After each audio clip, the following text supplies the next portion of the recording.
चलो बोलो। रैखिक युग्म किसे कहते हैं? कोनों का ऐसा जोड़ा, दो कोनों का ऐसा जोड़ा जो दोनों को जोड़ने से 180 डिग्री बन जाए और रैखिक रेखा पर बने।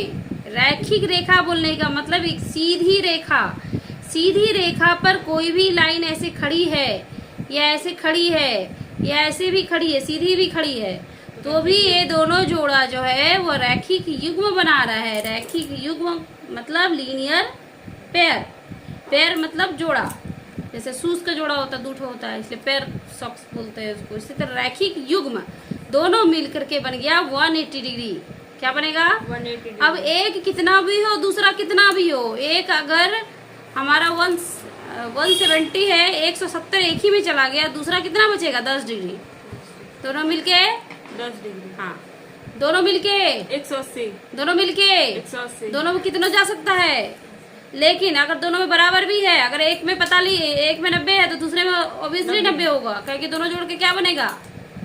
180 बनने वाला है। 180 बनने वाला इसीलिए। हाँ, तो अब रही बात, आपको कभी x मान के कभी y मान के कभी कुछ भी डाल के दिया जा सकता क्वेश्चन।